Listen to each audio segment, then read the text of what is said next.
नमस्कार।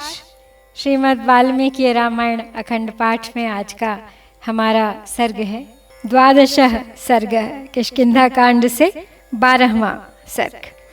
और इस सर्ग में होगा श्री राम के द्वारा 7 साल वृक्षों का भेदन, श्री राम की आज्ञा से सुग्रीव का किष्किंधा में आकर बाली को ललकारना और युद्ध में उससे पराजित होकर मतंग वन में भाग जाना। वहाँ श्री राम का फिर से उन्हें आश्वासन देना और गले में पहचान के लिए गज पुष्पी लता डालकर उन्हें पुनः युद्ध के लिए भेजना। तो चलिए प्रारंभ करते हैं आज का पाठ। एतच्च वचनं श्रुत्वा सुग्रीवस्य सुभाषितं प्रत्ययार्थं महातेजा रामो जग्राह कार्मुकम् सगृहीत्वा धनुर्घोरं शरमेकं च मानदः सालमुद्दिश्य चिक्षेप पूरयन् सरवैर्दिशः सविसृष्टो बलवता बाणः स्वर्णपरिष्कृतः भित्त्वा सालान् गिरिप्रस्थं सप्तम भूमिं विवेशः सायकस्तु मुहूर्तेन सालान् भित्त्वा महाजवः निष्पत्य च पुनस्तूणं तमेव प्रविवेशः तान् दृष्ट्वा 7 निर्भिन्नान् सालान् वानरपुङ्गवः रामस्य शरवेगेन विस्मयं परमं गतः। तो सुग्रीव ने पिछले सर्ग में श्री राम की हर तरह से परीक्षा ले ली, ये जानने के लिए कि वो बाली का वध करने में सक्षम होंगे या नहीं।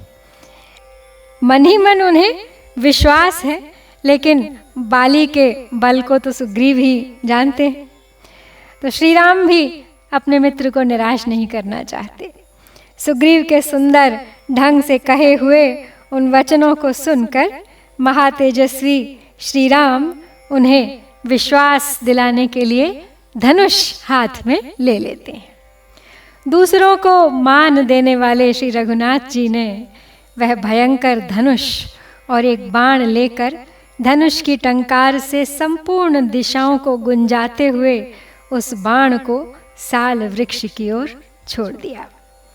उन बलवान वीर शिरोमणि के द्वारा छोड़ा गया वह सुवर्ण भूषित बाण उन 7 साल वृक्षों को एक ही साथ बींधकर पर्वत तथा पृथ्वी के 7 तलों को छेदता हुआ पाताल में चला गया।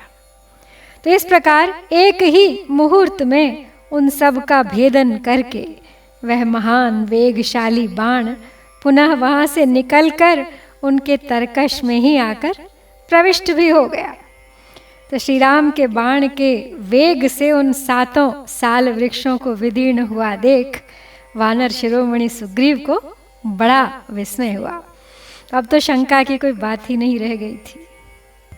समूर्ध्ना न्यपतद् भूमौ प्रलम्बीकृतभूषणः सुग्रीवः परम प्रीतो राघवाय कृताञ्जलिः इदं चोवाच धर्मज्ञं कर्मणा तेन हर्षितः रामं सर्वास्त्रविदुषां श्रेष्ठं शूरम् अवस्थितं सेन्द्रानपि सुरान् सर्वास्त्वं बाणैः पुरुषर्षभ समर्थः समरे हन्तुं किं पुनर्वालिनं प्रभो येन 7 महासाला गिरिर्भूमिश्च दारिताः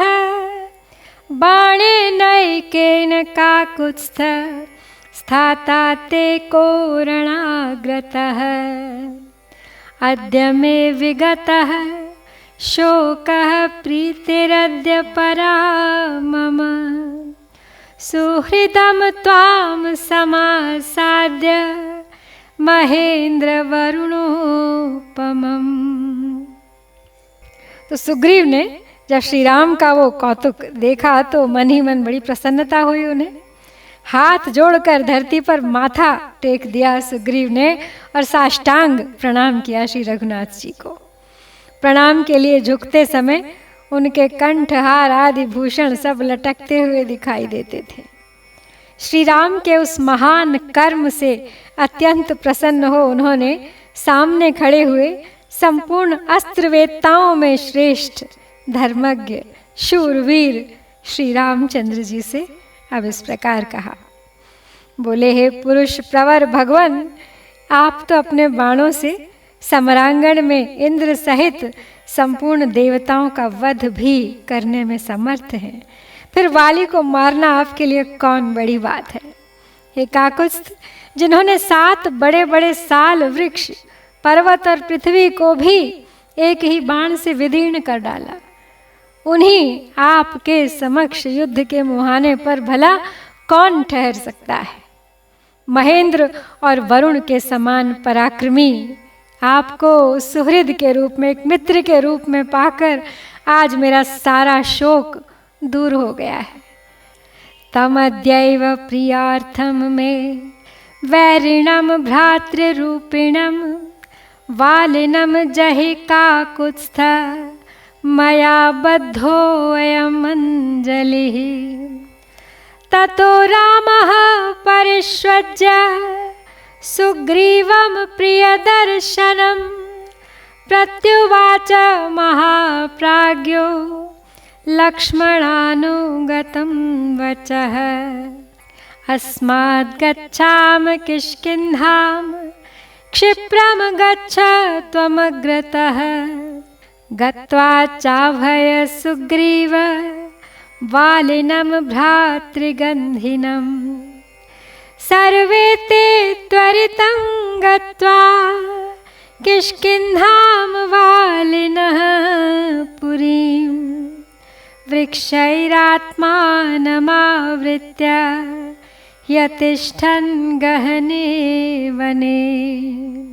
सुग्रीवोऽप्यनन घोरं वालिनो अभानकारणात् गाढं परिहितो वेगान्नादैर् अभिनंदन निवाम्बरम्।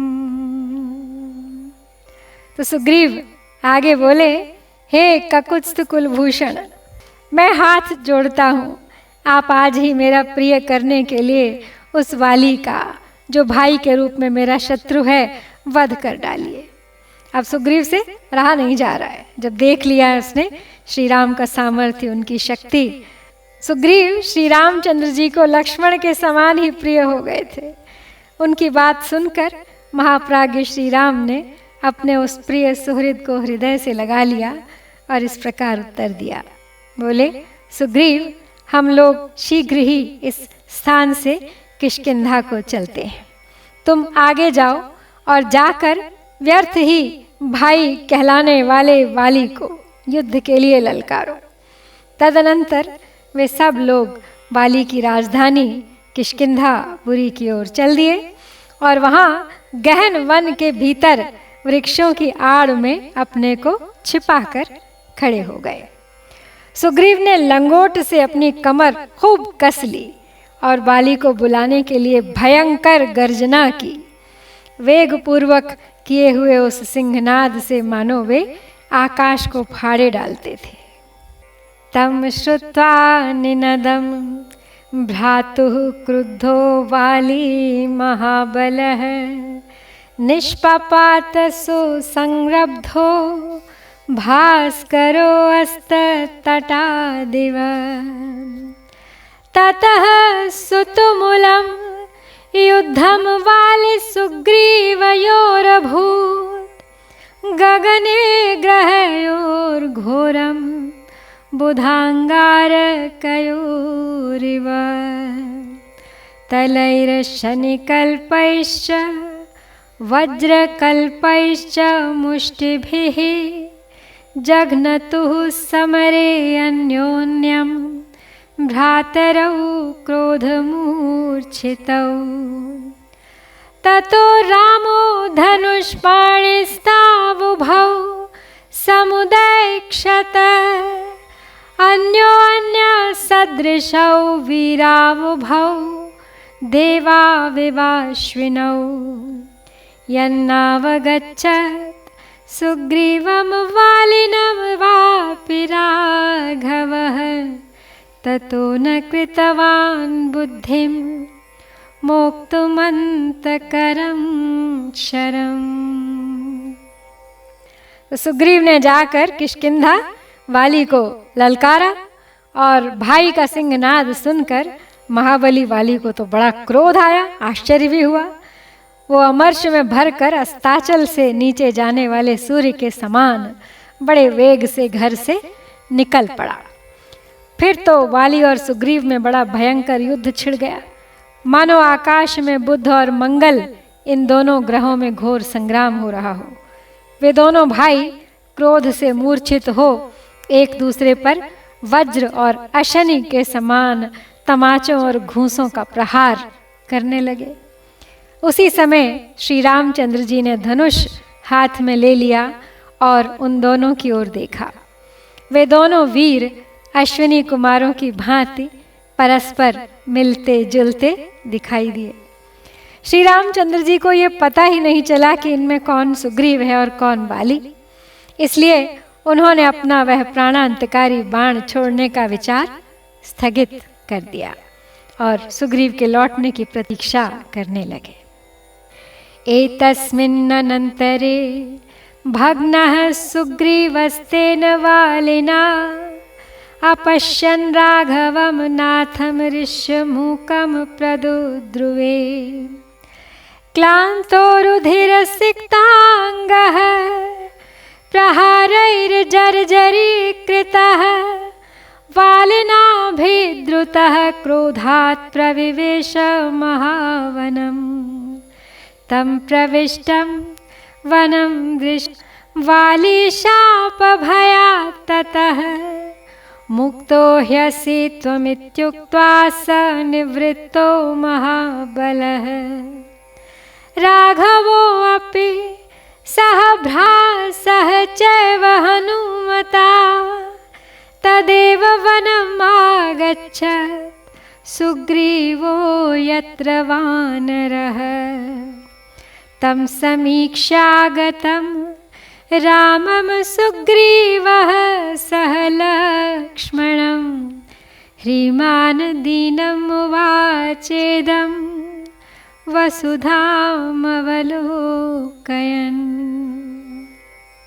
तो श्री राम देखते रहे, दोनों एक जैसे लगते थे तो कुछ निर्णय नहीं ले पाए।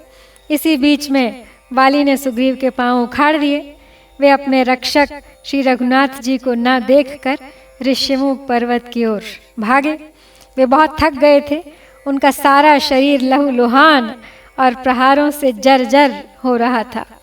इतने पर भी वाली ने क्रोधपूर्वक उनका पीछा किया, किंतु वे मतंग मुनि के महान वन में घुस गए।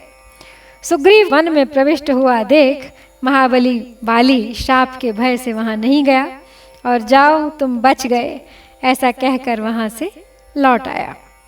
इधर श्री रघुनाथ जी भी अपने भाई लक्ष्मण तथा श्री हनुमान के साथ उसी वन में आ गए जहां वानर राज सुग्रीव विद्यमान थे। लक्ष्मण सहित श्री राम को आया देख सुग्रीव को बड़ी लज्जा हुई और वे पृथ्वी की ओर देखते हुए दीन वाणी में उनसे बोले, आभयस्वेति मामुक्त्वा दर्शयित्वा च विक्रमं वैरिणा घातयित्वा च किमिदानीं त्वया कृतं तामेव वेलां वक्तव्यं त्वया राघव तत्त्वतः वालिनं न निहन्मीति ततो नाहं मितो व्रजे। तस्य चैवं ब्रुवाणस्य सुग्रीवस्य महात्मनः करुणं दीनया वाचा राघवः पुनरब्रवीत्। सुग्रीव श्रूयतां तात क्रोधश्च व्यपनीयतां कारणं येन बाणोऽयं स मया न विसर्जितः। अलङ्कारेण वेशेण प्रमाणेन गतेन च त्वं च सुग्रीववाली च सदृशौ स्तः परस्परम्। तो श्री राम लक्ष्मण भी मतंग वन में पहुंच गए, जहाँ पर जाकर सुग्रीव छिप गए थे वाली से बचकर। तो वहाँ जब पहुँचे तो सुग्रीव बोले श्री राम से, हे रघुनंदन, आपने अपना पराक्रम दिखाया और मुझे यह कहकर भेज दिया कि जाओ वाली को युद्ध के लिए ललकारो। यह सब हो जाने पर आपने शत्रु से पिटवाया और स्वयं छिप गए। बताइए इस समय आपने ऐसा क्यों किया? को उसी समय सच सच बता देना चाहिए था कि मैं वाली को नहीं मारूंगा। ऐसी दशा में मैं यहाँ से उसके पास जाता ही नहीं। तो सुग्रीव जब दीन वाणी द्वारा इस प्रकार करुणाजनक बात कहने लगे श्री राम से, तो श्री राम फिर उनसे बोले हे तात सुग्रीव, मेरी बात सुनो, क्रोध को अपने मन से निकाल दो। मैंने क्यों बाण नहीं चलाया इसका कारण बताता हूँ। सुग्रीव, वेशभूषा, कद और चाल ढाल में तुम और वाली दोनों बिल्कुल एक दूसरे जैसे हो, एक दूसरे से मिलते जुलते हो। इसीलिए मैं समझ नहीं पा रहा था कि कौन सुग्रीव है और कौन वाली। स्वरेण वर्चसा चैव प्रेक्षितेन च वानर विक्रमेण च वाक्यैश्च व्यक्तिं वां नोपलक्ष्ये। ततो अहं रूपसादृश्यान् मोहितो वानरोत्तम नोत्सृजामि महावेगं शरं शत्रुनिबर्हणम्। जीवितान्तकरं घोरं सादृश्यात् तु विशङ्कितः मूलघातो नानौ स्याद्धि द्वयोरिति कृतो मया। त्वयि वीरविपन्नेः अज्ञानाल्लाघवान् मया मौढ्यं च मम बाल्यं च ख्यापितं स्यात् कपीश्वर। दत्ताभयवधो नाम पातकं महद्भुतम् अहं च लक्ष्मणश्चैव सीता च वरवर्णिनी। त्वदधीना वयं सर्वे वने अस्मिन् शरणं भवान् तस्मात् युद्धस्व भूयस्त्वं मा शङ्किश्च वानर। तो श्री राम आगे बोले कि स्वर, कांति, दृष्टि, पराक्रम और बोलचाल के द्वारा भी मुझे तुम दोनों में कोई अंतर नहीं दिखाई दे रहा था। हे वानर श्रेष्ठ, तुम दोनों के रूप की इतनी समानता देखकर मैं मोह में पड़ गया, तुम्हें पहचान न सका। इसलिए मैंने अपना महान वेगशाली शत्रु संहारक बाण छोड़ा नहीं। मेरा वह भयंकर बाण शत्रु के प्राण लेने वाला था। इसलिए तुम दोनों की समानता से संदेह में पड़कर मैंने उस बाण को नहीं छोड़ा। सोचा कहीं ऐसा ना हो कि हम दोनों के मूल उद्देश्य का ही विनाश हो जाए। हे वीर वानर राज, यदि अनजाने में या जल्दबाजी के कारण मेरे बाण से तुम ही मारे जाते तो मेरी बालोचित चपलता और मूढ़ता ही सिद्ध होती। जिसको अभय दान दे दिया गया हो उसका वध करने से बड़ा भारी पाप होता है। यह एक अद्भुत पातक है सुग्रीव। इस समय मैं, लक्ष्मण और सुंदरी सीता सब तुम्हारे अधीन हैं। इस वन में तुम ही हम लोगों के आश्रय हो। इसलिए वनराज, शंका न करो, पुनः चलकर युद्ध प्रारंभ करो। एतन्मुहूर्ते तु मया पश्यवालिनम् आहवे, निरस्तं विषुणैकेन चेष्टमानं महीतले। अभिज्ञानं कुरुष्व त्वमात्मनो वानरेश्वर, येन त्वामभिजानीयाम द्वन्द्वयुद्धम् उपागतम्। गजपुष्पीमिमां फुल्लामुत्पाटय शुभलक्षणां, कुरु लक्ष्मणकण्ठे अस्य सुग्रीवस्य महात्मनः। ततो गिरितटे जातामुत्पाटय कुसुमायुतां, लक्ष्मणो गजपुष्पीं तां तस्य कण्ठे व्यसर्जय। स तया शुशुभे श्रीमाल्लतया कण्ठसक्तया, मालयेव बलाकानां ससन्ध्यैव तु यदः। विभ्राजमानो वपुषा रामवाक्यसमाहितः, जगाम सह रामेण किष्किन्धाम पुनरापसः। तो श्री राम ने सुग्रीव को फिर से उकसाया और कहा कि तुम अब इसी मुहूर्त में वाली को मेरे एक ही बाण का निशाना बनकर धरती पर लौटता हुआ देखोगे। हे वानरेश्वर, अपनी पहचान के लिए तुम कोई चिन्ह धारण कर लो, जिससे द्वंद्व युद्ध में प्रवृत्त होने पर मैं तुम्हें पहचान सकूं। तो सुग्रीव से ऐसा कहकर श्री रामचंद्र जी ने लक्ष्मण से कहा, लक्ष्मण, यह उत्तम लक्षणों से युक्त गज पुष्पी लता फूल रही है, इसे उखाड़कर तुम महामना सुग्रीव के गले में पहना दो।